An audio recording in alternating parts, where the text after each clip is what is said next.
বিশ্বনবীর জামানাতে বুখারীর বর্ণনা, কিছু সাহাবারা, খুব সম্ভব আবু সাঈদ আল খুদরি রাদিয়াল্লাহু তাআলা আনহুর নেতৃত্বে সফরে বেরিয়েছেন।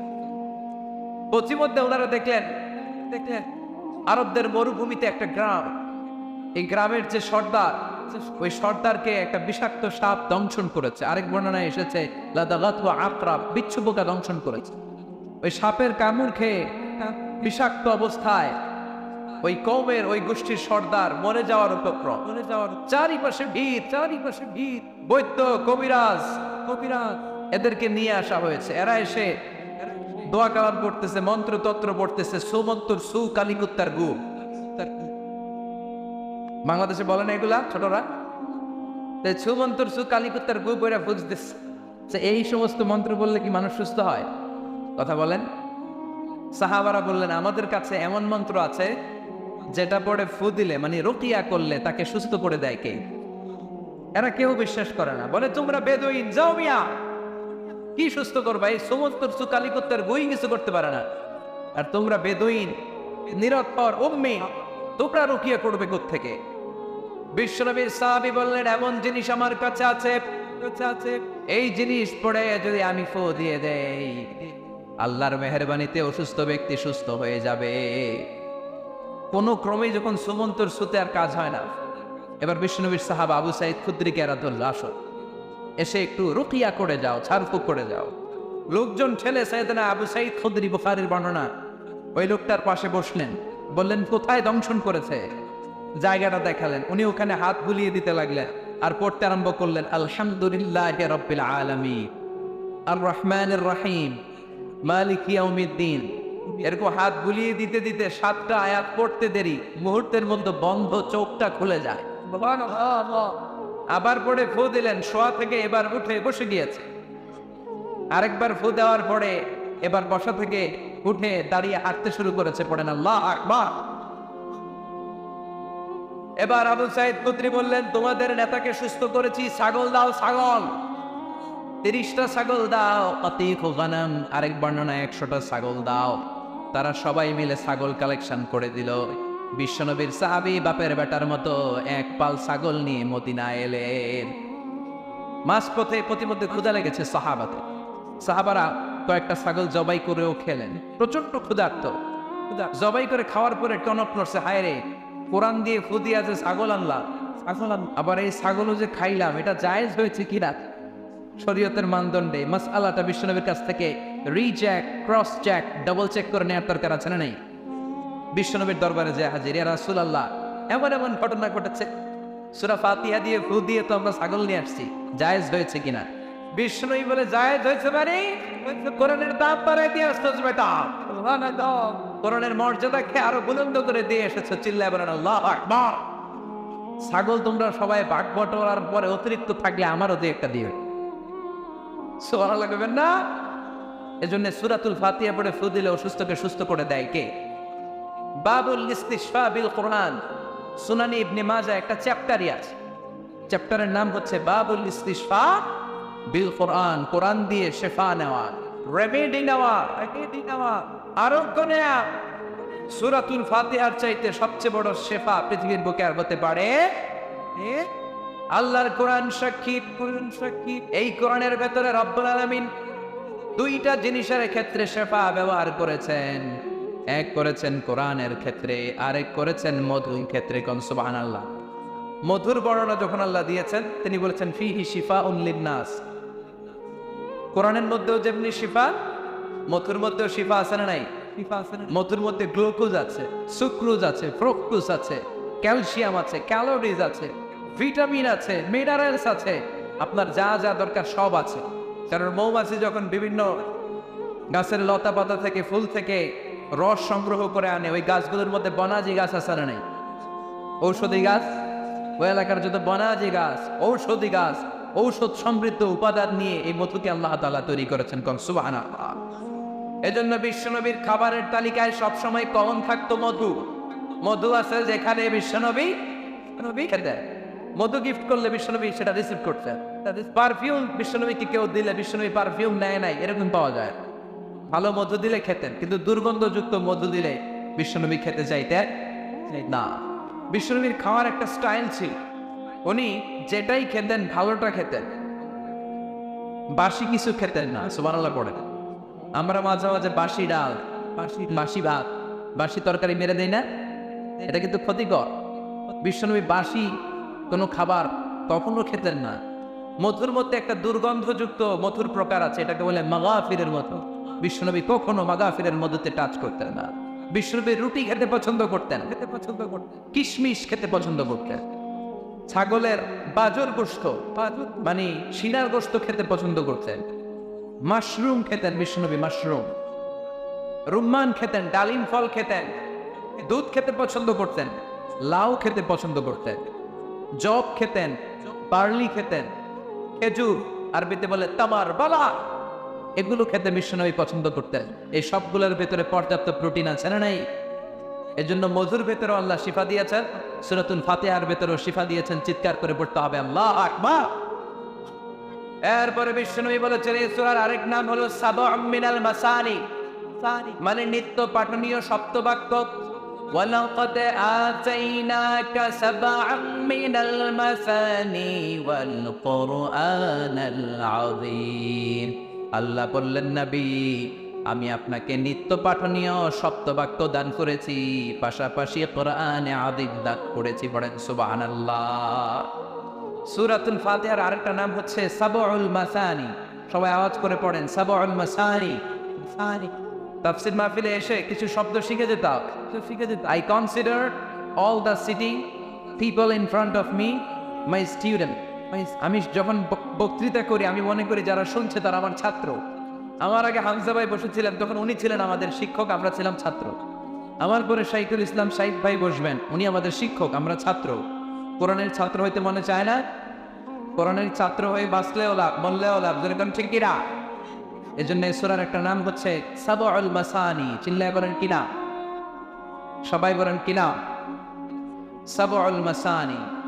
সাবউন মানে 7, 7, আর মাসানি মানে যেটা বেশি খুব রিপিট করে, বারবার পুনরাবৃত্তি যেটাকে করা হয় ওটাকে বলে মাসানি। বিশ্বনবী বললেন এই সূরার একটা নাম হচ্ছে সাবউল মাসানি, মানে বারবার পুনরাবৃত্তি হয় এমন একটা সূরা, নিত্য পাঠনীয় সপ্তবাক্য। বাংলায় কি? বাংলায় নিত্য পাঠনীয় সপ্তবাক্য, যে 7টা বাক্য নিত্য পাঠ করতে হয়, নিত্য তেলাওয়াত করতে হয়, প্রতিদিন পড়তে হয়। যারা ফরজ নামাজটা পড়ে, শুধু ফরজ যদি পড়েন, প্রতিদিন 5 ওয়াক্তের ফরজ পড়লে কমপক্ষে 17 বার এই সূরাটা দিনে পড়তে হয়। যারা সুন্নাত সহ পড়েন তাদের প্রতিদিন কমসে কম 32 বার এই সূরাটা পড়তে হয়। রফিক ভাইয়ের বয়স কত হয়েছে? রফিক ভাই প্রায় 50 বছরের কাছাকাছি। আমরা তো আল্লাহর কাছে দোয়া করি আরো 50 বছর বাঁচায়। তো রফিক ভাই ছোটবেলা থেকে নিশ্চিতভাবে নামাজ পড়ে, তাহলে রফিক ভাইয়ের বয়স হচ্ছে 50 বছর। উনি সুন্নাত সহ নামাজ পড়ে, প্রতিদিন 32 বার যদি সূরা পড়া লাগে, তাহলে রফিক ভাইয়ের 50 বছর বয়স উনি কত লক্ষ বার সূরা ফাতিহা পড়ছে উনি নিজেও জানে না। সুবহানাল্লাহ কবেন না? এই জন্য বিশ্বনবী বলেছেন এটা হচ্ছে সাবউল মাসানি, নিত্য পাঠনীয় সপ্তবাক্য, এমন 7টা আয়াত যেটা বারবার পড়তে হয়। আর এমন মজাদার চমৎকার 7টা আয়াত বারবার পড়লেও আয়াতগুলো পুরাতন মনে হয় না। কখনো কি আপনার মনে হয়েছে সেই ছোটবেলা থেকে নামাজ শুরু করলে সূরা ফাতিহা লক্ষ বার পড়লাম, এত সূরা ফাতিহা কেন আজকে কুলফলে দিয়ে শুরু করব? এরকম মনে হয়েছে কখনো যে আজকে আর সূরা ফাতিহা না, আজকে শুরু করবো কি দিয়া? এরকম মনে হয়েছে? হয় নাই। কারণ কোরআন কখনো পুরাতন হয় না। লা তুহসা আজাইবুহু, কোরআনের আশ্চর্যান্বিতার শেষ নাই। ওয়ালা তাবলা গারাইবুহু, কোরআন কখনো পুরাতন হয় না। ফিহি মাসাবিহুল হুদা, কোরআনে আছে হেদায়েতের মশাল। ও মানারুল হিকমা, কোরআন হচ্ছে বিজ্ঞানের সুউচ্চ মিনার। চিৎকার করে বলেন ঠিক কিনা? আবার বিশ্বনবী বললেন 104টা আসমানি কিতাবের মধ্যে তাওরাতের মধ্যেও এত দামি সূরা নাই, ইনজিলের মধ্যেও এত দামি সূরা নাই, জাবুরের মধ্যেও এত দামি সূরা নাই, সুহুফে ইব্রাহিম ও মুসার মধ্যেও এত দামি সূরা নাই। যে দামি সূরাটা আল্লাহ আমাকে দান করেছে ওই দামি সূরাটা বলো সবাই পড়েন আলহামদুলিল্লাহি রাব্বিল আলামিন। الرحمن الرحيم مالك يوم الدين إياك نعبد وإياك نستعين اهدنا الصراط المستقيم صراط الذين أنعمت عليهم غير المغضوب عليهم ولا الضالين চিল্লায় পড়েন আমিন। এই সূরাটা এত দামি সূরা, এই সূরার মতো সূরা কোন আসমানি কিতাবের মধ্যে আল্লাহ নাজিল করে। এই সূরা থেকে আমরা কয়েকটা কথা শুনবো ইনশাআল্লাহ। পরে আপনাদের কি ক্লান্ত লাগতেছে, কষ্ট হচ্ছে, কথা ক্লিয়ারলি বোঝা যাচ্ছে না? তাহলে এখন যেভাবে ধীরস্থির ভাবে আছেন আরো কয়েক মিনিট একটু কষ্ট করা যাবে না?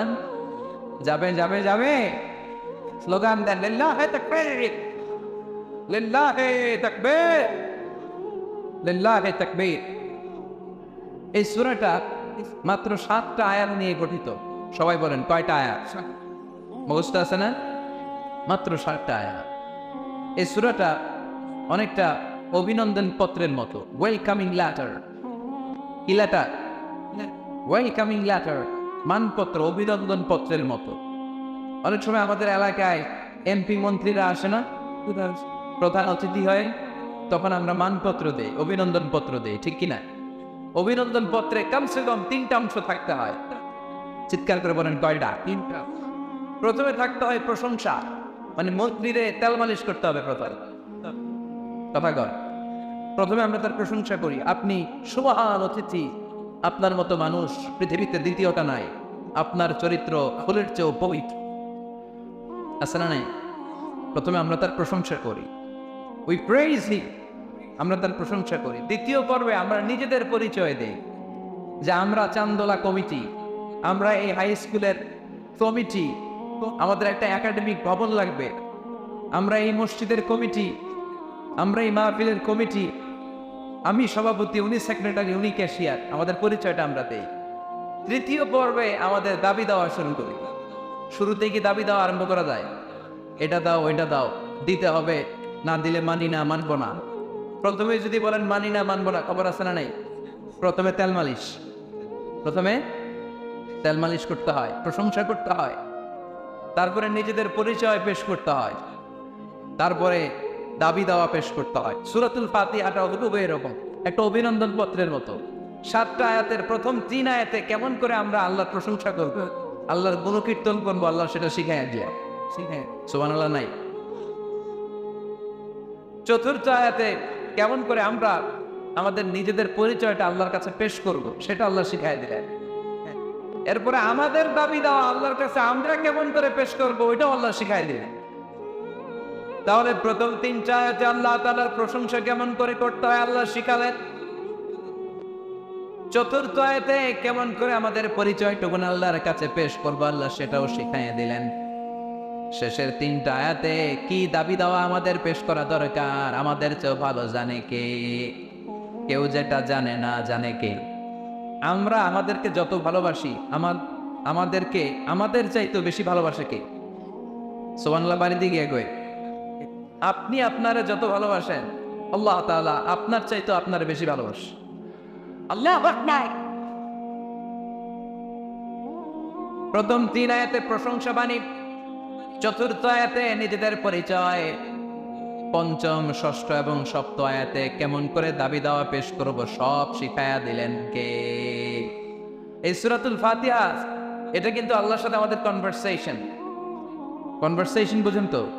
কথোপকথন, ডায়ালগ। আমরা তো গড়গড় গড়গড় করে পড়ে শুধু সামনে আগাই, আসলে পড়াটা এমন নয়।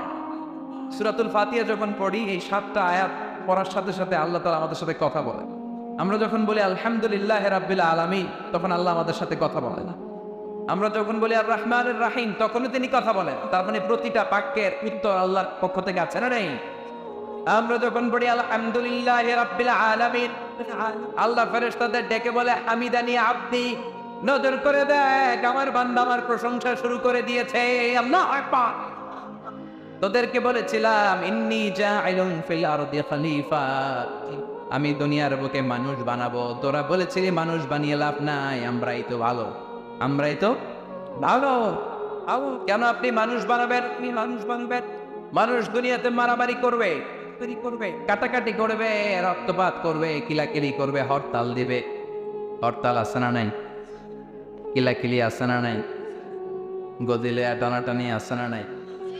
মানুষ তো রক্তপাত করবে। আল্লাহ মানুষ কেন? আমরাই তো মানুষ। আল্লাহ বলেছিলেন ইন্নী আ'লামু মা লা তা'লাম, আমি যেটা জানি তোরা সেটা জানিস না। চিৎকার করে বলেন ঠিক কিনা? তো ফেরেশতাদেরকে দেখানোর জন্য আল্লাহ বলবেন হামিদানি আব্দি, দেখ তোরা মানুষ বানাতে নিষেধ করেছিলি, নজর করে দেখ আমার বান্দা আমার প্রশংসা গাওয়া শুরু করে দিয়েছে। এরপর আমরা যখন বলি আর রহমানির রাহিম, আপনি দয়ালু, আপনি মেহেরবান, আল্লাহ বলে নজর করে দেখ আসনা আলাইয়া আবদি, আমার বান্দা আমার গুণকীর্তন করা শুরু করেছে। আমরা যখন পড়ি মালিক ইয়াউমিদ্দিন, আল্লাহর সাথে সাথে বলে দেয় মাজ্জাদানি আবদি, আমার বান্দা আমার মর্যাদার বর্ণনা দিয়েছে। সুবহানাল্লাহ। এরপরে আমরা যখন বলি ইয়াকা না'বুদু ওয়া ইয়াকা নাস্তাঈন, আল্লাহ বলে হাযা বাইনি ওয়া বাইনা আবদি, এই কথাটা আমার আর আমার বান্দার সাথে সম্পৃক্ত। এটা আমার আর আমার গোলামের ব্যাপার। এত চমৎকার কথা আমার বান্দা বলেছে, আমি আমার বান্দার উপর এত খুশি হয়েছি, এখন আমার বান্দা আমার কাছে যা চাইবে তাই দিয়ে দেব। এভাবে কনভারসেশন হয়।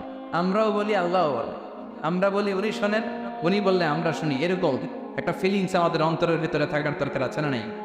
7টা বাক্য, শুধুমাত্র কেবলমাত্র কয়টা বাক্য? চিল্লায় বলেন।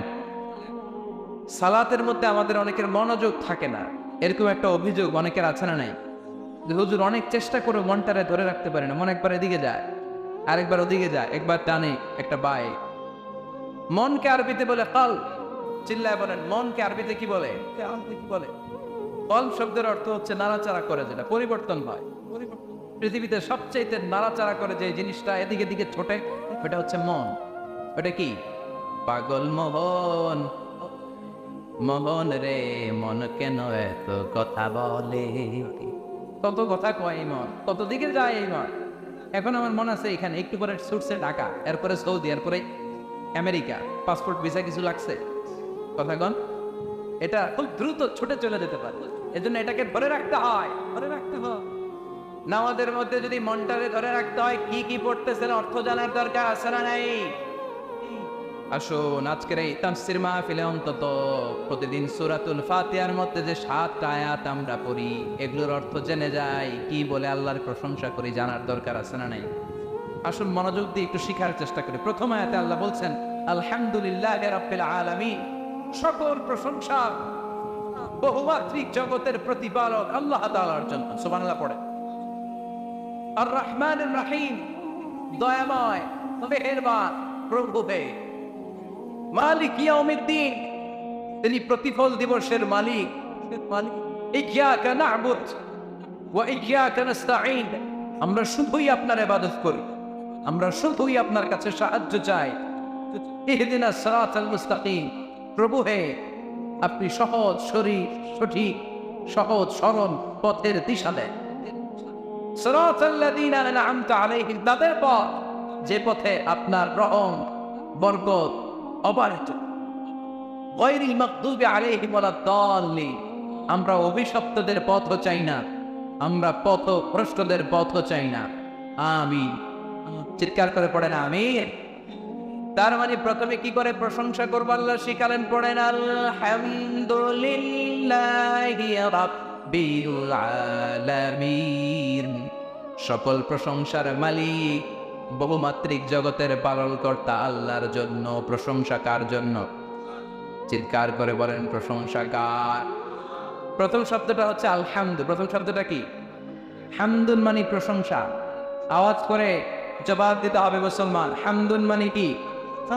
প্রশংসার মালিককে। এক সাহাবী নিজ থেকে মনে মনে নিজের ইচ্ছায় ভেতর থেকে আল্লাহর 4টা তাসবিহ বানায় ফেলছে। ওই 4টা তাসবির প্রথম তাসবিহটা ছিল এই হামদ শব্দ থেকে নেয়া, মানে হামদান মানে কি? কাসীরান তাইয়িবান মুবারাকান ফি। বিশ্বনবী নামাজ পড়াচ্ছেন, রুকু থেকে উঠলেন, সামি আল্লাহু লিমান হামিদা। পেছন থেকে সাহাবারা বলল রব্বানা। আরেকজন সাহাবী অতিরিক্ত বাড়িয়ে পড়ল হামদান কাসীরান তাইয়িবান মুবারাকান ফি। 4টা তাসবিহ বাড়িয়ে পড়েছে, চিৎকার করে বলতে হবে কয়টা? এই 4টা তাসবিহ কিন্তু বিশ্বনবী ওই সাহাবারে শিখায় নাই। নামাজ শেষ, বিশ্বনবী বললেন আমি যখন রুকু থেকে দাঁড়িয়ে বলেছি সামি আল্লাহু লিমান হামিদা, তোমরা ফিসফিস করে পড়েছ রব্বানা ওয়ালাকাল হামদ, খুব ভালো। কিন্তু কে যেন ফিসফিস করে অতিরিক্ত পড়েছ হামদান কাসীরান তাইয়িবান মুবারাকান। সবাই পড়েন হামদান কাসীরান তাইয়িবান মুবারাকান।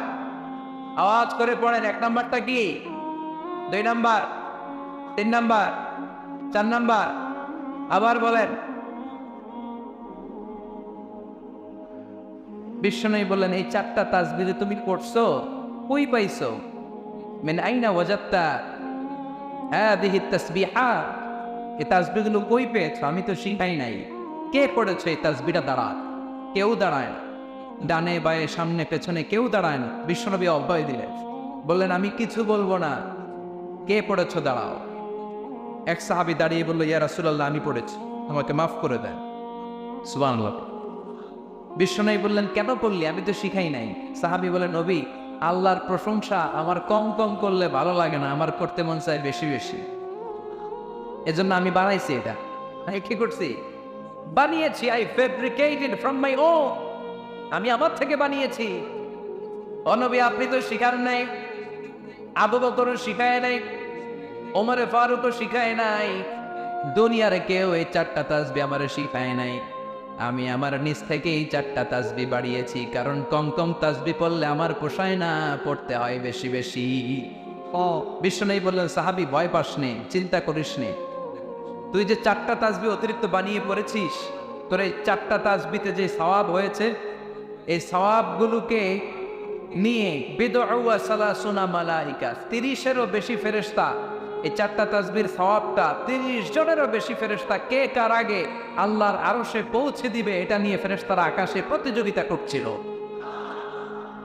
এজন্য সবসময় প্রশংসা করতে হবে একজনের। চিৎকার করে বলেন তিনি কে? আজীবন যদি প্রশংসা করি, আল্লাহর প্রশংসা করে শেষ করা যাবে? কথা বলেন, আরো জোরে বলেন। এই পৃথিবীর সবচাইতে বড় সাগরের নাম হচ্ছে প্রশান্ত মহাসাগর, আর এই প্রশান্ত মহাসাগরের সবচেয়ে গভীরতম জায়গার নাম হচ্ছে মারিয়ানা ট্রেঞ্চ। এই মারিয়ানা ট্রেঞ্চের গভীরতা প্রায় 36,000 ফিট, অ্যাপ্রক্সিমেটলি 36,000 ফিট। শুনতেছেন? মনোযোগ আছে না গেছে? 36,000 ফিট গভীর। কেন? ইমাজিন, কল্পনা করতে পারেন আপনি কত গভীর? আরে পৃথিবীর সবচেয়ে বড় যে পাহাড়টা মাউন্ট এভারেস্ট, এটার উচ্চতা প্রায় 29,035 ফিট। সুবহানাল্লাহ বাড়িতে গিয়া। তাহলে সাগরের গভীরতা 36,000 ফিট, আর মাউন্ট এভারেস্টের গভীরতা মাত্র 29,000 ফিট। তাহলে মাউন্ট এভারেস্টকে আস্ত তুলে ধরে এনে প্রশান্ত মহাসাগরের সবচেয়ে গভীর জায়গা মারিয়ানা ট্রেঞ্চের উপর যদি ছেড়ে দেওয়া হয়, পুরো পাহাড়টা পানির নিচে তলিয়ে যাবে। তার উপরেও আরো পানি থেকে যাবে প্রায় 7,000 ফিট। কি পরিমাণ পানি আল্লাহ মজুদ রেখেছে গোটা দুনিয়াতে, এটার একটা ধারণা দেওয়ার জন্য আমি রেফারেন্স গুলো টানছি।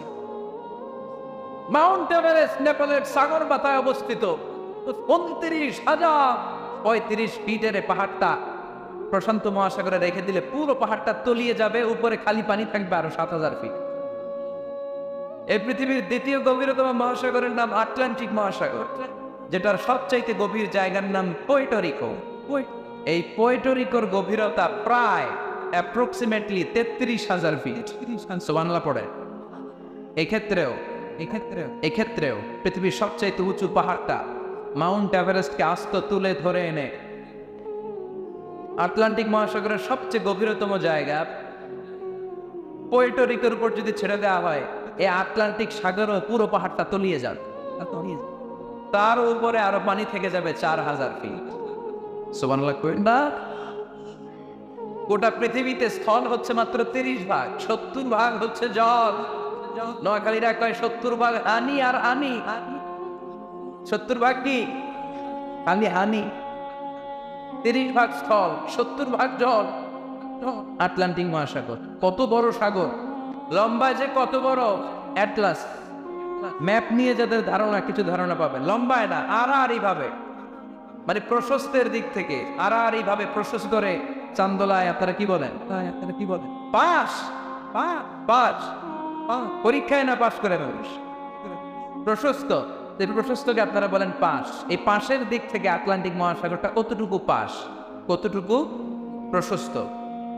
এই আটলান্টিক মহাসাগরকে ক্রস করে ইউরোপ থেকে আমেরিকায় যেতে হলে বিমানগুলো আড়াআড়ি ভাবে এই সাগরটাকে পাস করে যেতে হয়। আগে যেত কনকর্ড, যেটা ঘন্টায় বিমানটা 1000 মাইল বেগে চলে, ঘন্টায় 1000 মাইল, যে বিমানটা ঘন্টায় 1000 মাইল বেগে ছোটে, ওই বিমানটা দিয়ে আটলান্টিক মহাসাগরের পাশের দিক থেকে, লম্বায় না, পাশের দিক থেকে এই পাশ থেকে ওই পাশটা ক্রস করতে 4 ঘন্টা লেগে যেত, 4 ঘন্টা লেগে যেত। হিথ্রো এয়ারপোর্ট থেকে জন এফ কেনেডি এয়ারপোর্ট, ওখানে যেতে 4 ঘন্টারও বেশি লেগে যায়। সুবহানাল্লাহ বলেন। তার মানে আড়াআড়ি ভাবে আটলান্টিক মহাসাগর প্রায় 4000 মাইল। পৃথিবীতে মহাসাগর কি শুধু এই দুইটা, প্রশান্ত আর আটলান্টিক মহাসাগর? ভারত মহাসাগর আছে না নেই?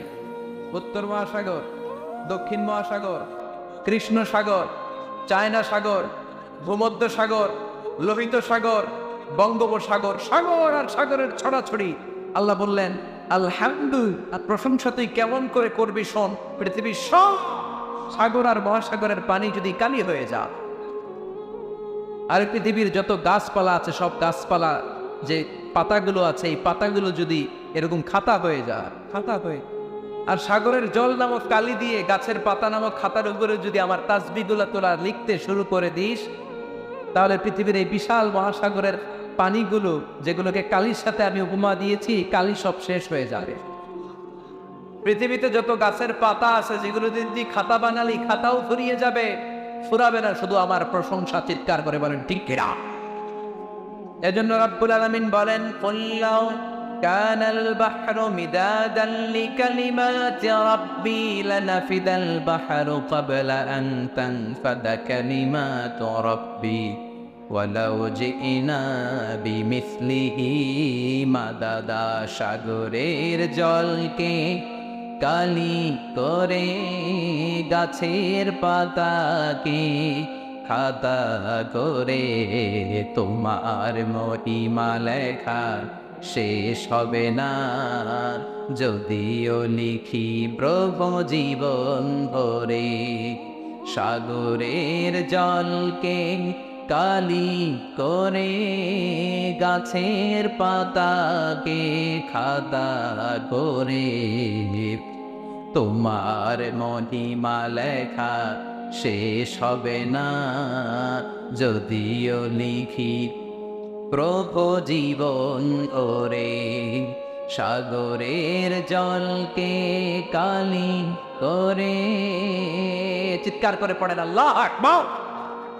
আল্লাহ বললেন পৃথিবীর সব সাগর মহাসাগরের পানি যদি কালি হয়ে যায়, দুনিয়ার সব গাছের পাতাগুলো যদি খাতা হয়ে যায়, সাগরের জল নামক কালি দিয়ে গাছের পাতা নামক খাতার উপরে যদি আমার প্রশংসা লিখতে শুরু করে দাও, সাগরের জলও শেষ, গাছের পাতাও শেষ, শেষ হবে না শুধু আমার প্রশংসা। সুবহানাল্লাহ। উপমাটা খেয়াল করছেন?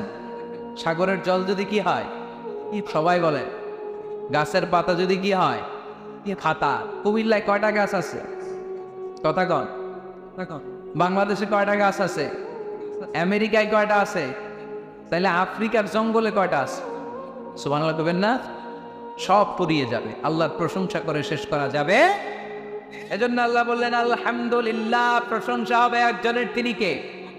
প্রশংসা হয় সুন্দরে, প্রশংসা হয় কিসের?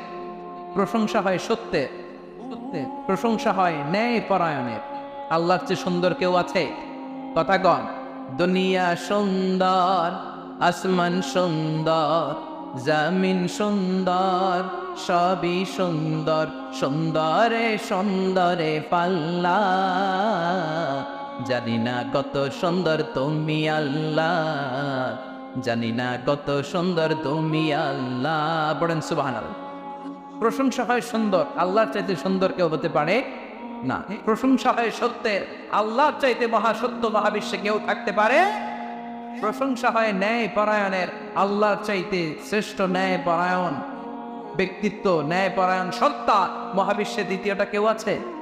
চিৎকার করে বলতে হবে, আছে। এজন্য বিশ্বনবী বললেন, ইদা মুদি আল ফাসিক গাদিবা রাব্বুল ইজ্জা। ফাসিকের প্রশংসা যখন করা হয়, রব্বুল আমিন রেগে যায়। কোন ফাসিক ব্যক্তির প্রশংসা করলে ওয়াক্তাজালাবুল আরশ, মুহূর্তের মধ্যে আল্লাহর আরশে কাঁপাকাঁপি শুরু হয়ে যায়। এজন্য কোনো ফাসিকের প্রশংসা আমরা করব না, প্রশংসা করব একজনের। চিৎকার করে বলতে হবে, তিনি কে? এজন্য আল্লাহ শিখালেন আলহামদুলিল্লাহ। হামদুন মানে প্রশংসা, আর আলিফ লাম যুক্ত করে দেওয়ার কারণে অর্থ হয়ে যায় সকল প্রশংসা। হামদুন মানে আর আলিফ লাম যোগ করে দিলে কি হয়?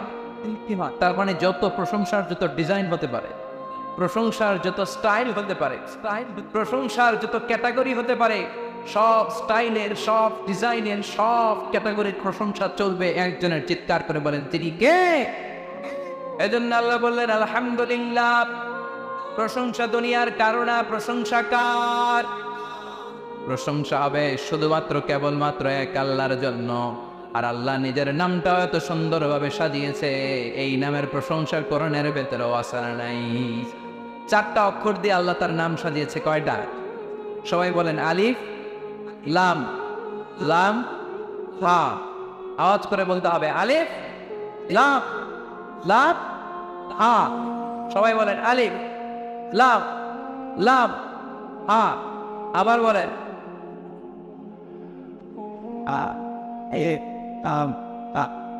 সুবহানাল্লাহ পড়েন। হুয়াল আউয়াল ওয়াল আখির ওয়াল যাহির ওয়াল বাতিন। এ আল্লাহ এমন আল্লাহ, এ আল্লাহর আগে কেউ নাই। এ আল্লাহ এমন আল্লাহ, এ আল্লাহর পরে কেউ নাই। তার মানে প্রথমেও আল্লাহ, শেষেও। প্রথমে আল্লাহ আল্লাহ, শেষেও আল্লাহ আল্লাহ। আকাশে আল্লাহ আল্লাহ, জমিনে আল্লাহ আল্লাহ। সবাই পড়েন, প্রথমে আল্লাহ আল্লাহ, শেষেও আল্লাহ আল্লাহ।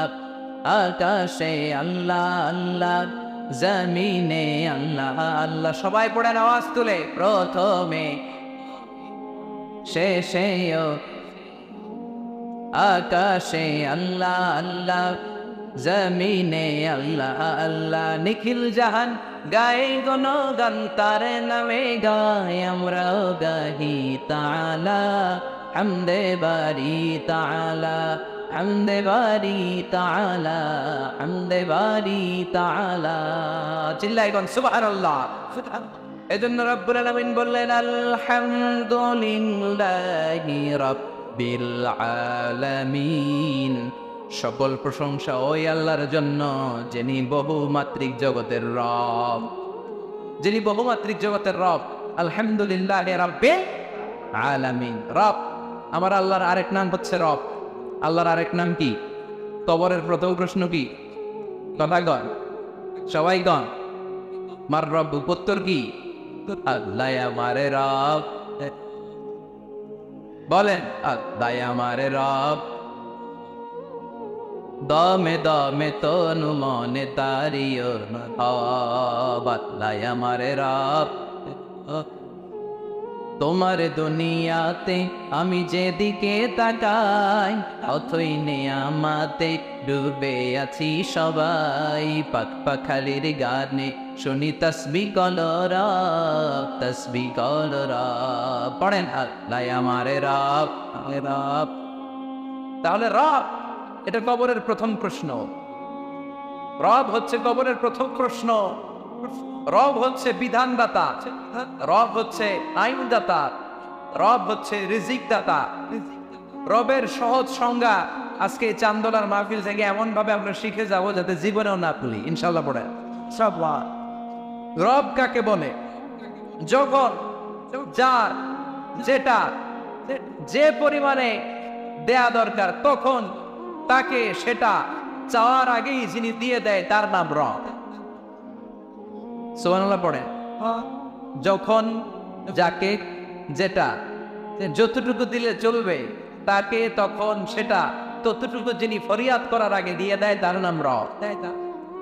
মায়ের পেটে যখন আমরা ছিলাম আমাদেরকে রিজিক দিয়েছে কে? আল্লাহ। খাবার দিয়েছে কে? তখন কি মায়ের দুধ আমরা খাইছি? না খাইছি। আমার মা যা খেয়েছেন সেটার ভিটামিনস, সেটার ক্যালোরি, সেটার এনার্জি আল্লাহ তাআলা আমাদের দেহের ভিতরে ঢুকিয়ে দিয়েছে। সুবহানাল্লাহ পড়ে। আবার আমার মায়ের নারের সাথে আমার মায়ের জরায়ুর একটা কানেকশন দিয়ে আল্লাহ তাআলা সেখান দিয়ে আমার জন্য অক্সিজেন সরবরাহ করেছে, শক্তি সরবরাহ করেছে। দুনিয়াতে আসার সাথে সাথে দুনিয়ার মানুষেরা নারের লাইনটাকে কেটে দেয়, তাই না? পৃথিবীর মানুষ তখন প্রথম ওয়া ওয়া করে চিৎকার করে। আমরা শুনি হসপিটালে ডেলিভারি হওয়ার পরে বাচ্চা বলে ওয়া ওয়া, আসলে ওয়া ওয়া নয়, সে কেঁদে কেঁদে আল্লাহরে বলে, আল্লাহ 8 মাস তুমি আমাকে রিজিক দিলা। আমার নারের সাথে আমার মায়ের জরায়ুর একটা কানেকশন, একটা লাইন দিয়ে খাবারও দিয়েছো, পানিও দিয়েছো, অক্সিজেনও দিয়েছো। দেখো দুনিয়ার মানুষ কত নিষ্ঠুর, দুনিয়াতে আসার সাথে সাথেই আমার একটা খাবারের লাইন এইটাও তাদের সহ্য হয় না, এটাও কেটে দিচ্ছে, আমি খাবো কি? আল্লাহ বলেন টেনশন করিস না, আমার নাম রব। যার যখন যেটা যতটুকু দেয়া দরকার তাকে তখন সেটা ফরিয়াদের আগে যিনি দিয়ে দেয় তার নাম রব। বান্দা ডেকে বলে, আল্লাহ একটা মাত্র খাবারের লাইন, এটা দিয়ে অক্সিজেন দিয়েছো, খাবার দিয়েছো, সত্যি দিয়েছো। দুনিয়ার মানুষেরা কত নিষ্ঠুর, একটা মাত্র খাবারের লাইন সহ্য হয় না, ওটা কাইটা দিছে কাম কি? আল্লাহ বলে চিন্তা করিস না, খাবারের একটা লাইন কেটেছে তো কি হয়েছে? আজ থেকে 2 বছরের জন্য তোর মায়ের বুকের মধ্যে খাবারের 2টা লাইনের ব্যবস্থা করে দিলাম। দুনিয়াতে এসেই যে আপনার খাওয়া লাগবে, তাও লিকুইড খাবার। মায়ের বুকের দুধটা তরল না? কথা বলেন, লিকুইড তরল। আপনার যে তখন তরল খাবার লাগবে, আমার কাছে চাইছিলেন? কথা কও, চাইছেন আপনি? চান নাই। আপনি চাওয়ার আগে আল্লাহ লিকুইড দুধের ব্যবস্থা করে দিয়েছে। মায়ের বুকে বাচ্চা হওয়ার পরে একটা দুধ নেমে আসে, এটাকে বলে শাল দুধ। এটা হচ্ছে নবজাতক বাচ্চার জীবনের প্রথম প্রাকৃতিক টিকা। সুবহানাল্লাহ কইবেন না? হসপিটালে যে 7টা 8টা টিকা দেওয়া লাগে, আল্লাহ প্রথম টিকাটা ফ্রি দিয়ে দিয়েছে।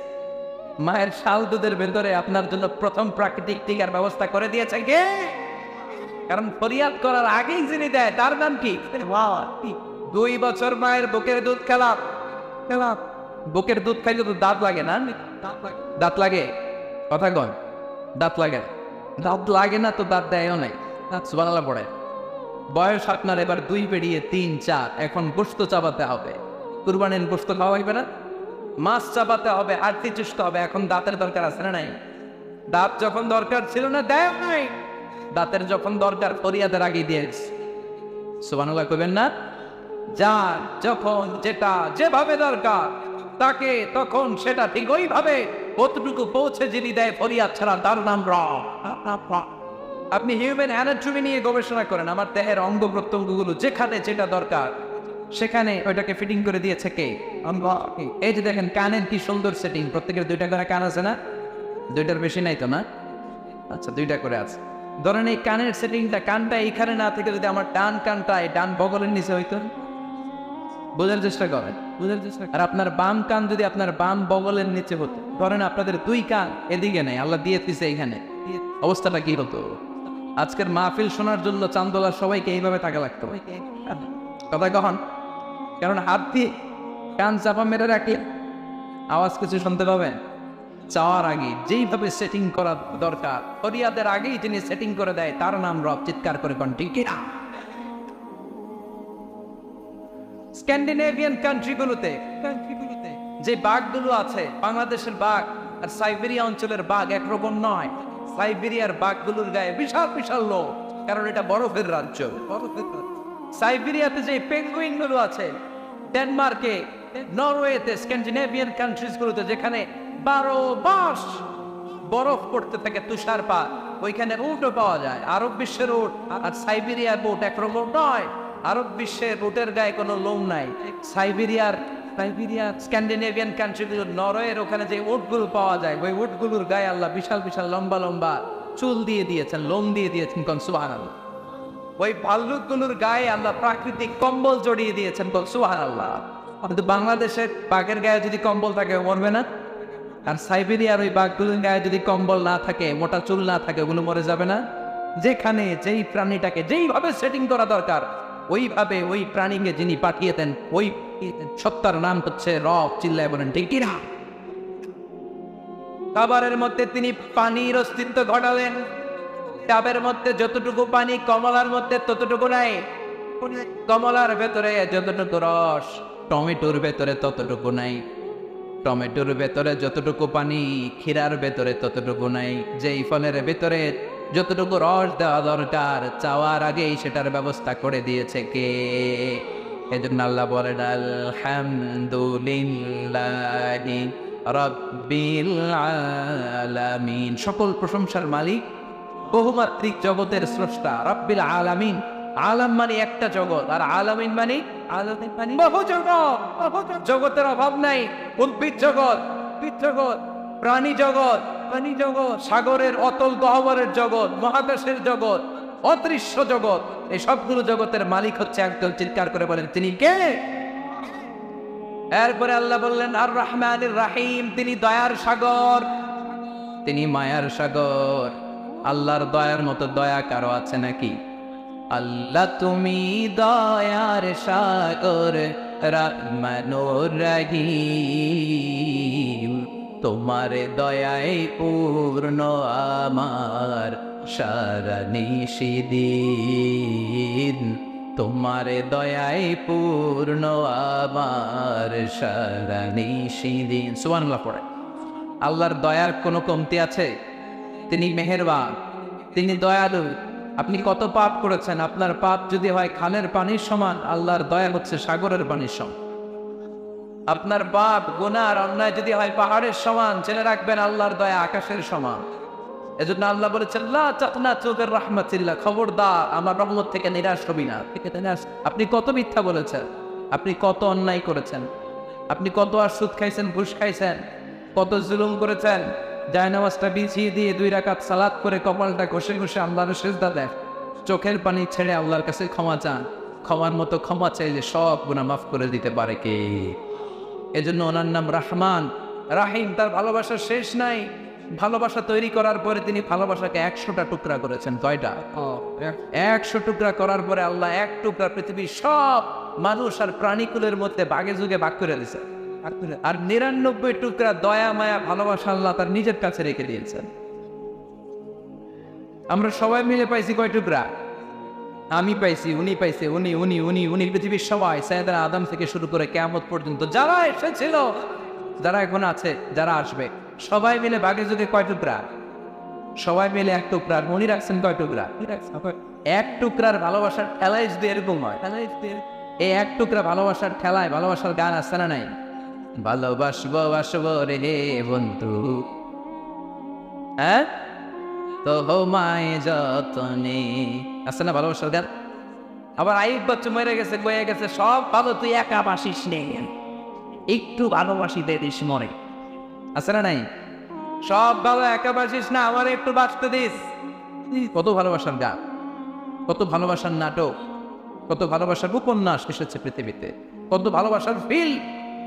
স্বামী স্ত্রীর মধ্যে কত ভালোবাসাবাসী, বাবা মা কত ভালোবাসাবাসী, মেয়ের জন্য বাবার কত ভালোবাসা, মায়ের জন্য ছেলের কত ভালোবাসা। এমন আমরা দেখেছি ছেলেকে বাঁচাতে যে বাবা অ্যাক্সিডেন্ট করেছে, আছে না নাই? মেয়েকে বাঁচাতে যে মা জীবন দিয়েছে।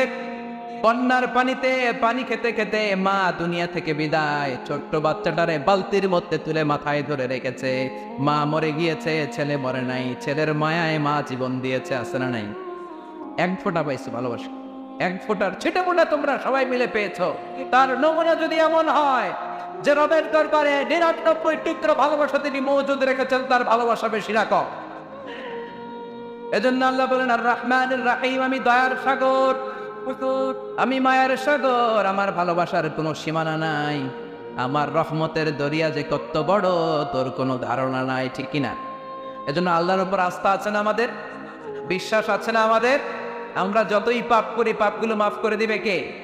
আমরা কিয়ামতের ময়দানে আল্লাহর কাছে ফরিয়াদ করি, আল্লাহ ওই কঠিন দিনে তুমি আমাদের বিচার করো না, তুমি আমাদের প্রতি দয়া করো। কি করো? সবাই বলেন কি করো?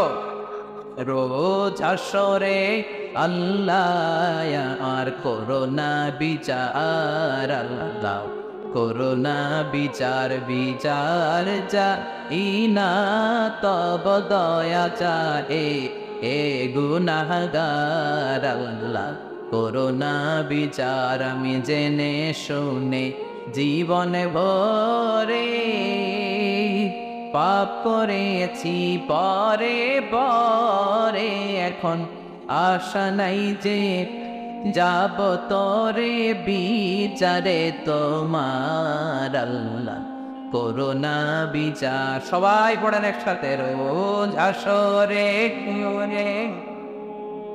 করোনা বিচার আল্লাহ করোনা বিচার, পড়েন আমিন।